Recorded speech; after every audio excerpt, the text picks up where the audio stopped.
चलिए आगे चलते हैं बीमा के बाजार में। बीमा में क्या हुआ कि बीमा रेगुलेटर IRDAI ने सभी बीमा कंपनियों को कहा है कि बीमा सुगम पोर्टल को तैयार करने के लिए फरवरी के अंत तक 300 करोड़ रुपए का फंड जमा कराएं।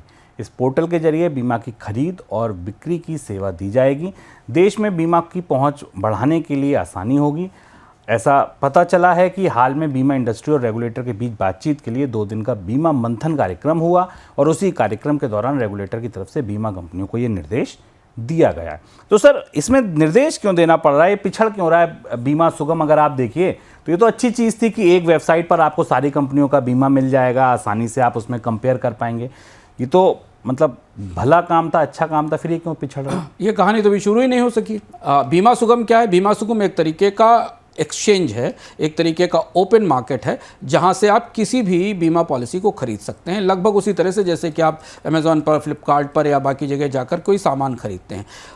IRDA की कोशिश थी कि भारत में सारे बीमा उत्पादों के लिए एक बीमा कंपनियां मिलाकर एक एक्सचेंज क्रिएट करें और उस एक्सचेंज पर उनके उत्पाद उपलब्ध हों और उन उत्पादों को जाकर कोई ऑनलाइन खरीद सके। अभी प्राइवेट एग्रीगेटर्स इस तरीके की सुविधाएं बाजार में उपलब्ध करा रहे हैं, चाहे आपको होम लोन लेना हो, ऑटो लोन लेना हो या कार लोन लेना हो। बीमा कंपनियों को इसके लिए 500 करोड़ रुपए की कैपिटल पूल करनी थी इस उपक्रम को बनाने के लिए। IRDA ने झुंझलाते हुए बात यह कही और इस पैसे को डालने के लिए क्यों कहा? क्योंकि ज़्यादातर कंपनियों ने अभी तक, बीमा कंपनियों ने इसमें निवेश ही नहीं किया है। हमारे पास जो आंकड़े मिल रहे हैं उसमें SBI, HDFC के बोर्ड से 5-5, 6-6 करोड़ रुपए के अप्रूवल्स हुए हैं। LIC ने भी केवल 1 लाख रुपए के आसपास का इन्वेस्टमेंट करने की सूचना दी है बीमा सुगम में।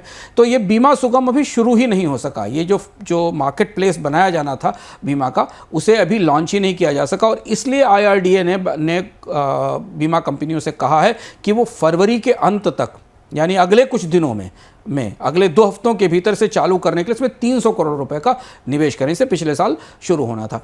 बीमा कंपनियों की दुविधा यह है कि बीमा कंपनियां इन सारे प्रोडक्ट्स को अपने एजेंट नेटवर्क के जरिए बेचती हैं। वो एजेंट नेटवर्क अगर उनके सामने एक मार्केट प्लेस होगा और लोग ऑनलाइन खरीदेंगे तो उस एजेंट नेटवर्क का क्या होगा?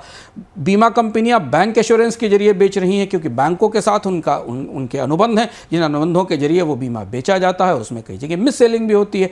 तो अगर ये बीमा सुगम से जाकर लोग बीमा खरीदना शुरू करेंगे तो फिर उस नेटवर्क का क्या होगा? और इस दुविधा के कारण बीमा कंपनियों ने इस एक्सचेंज को अभी प्रोत्साहन नहीं दिया है।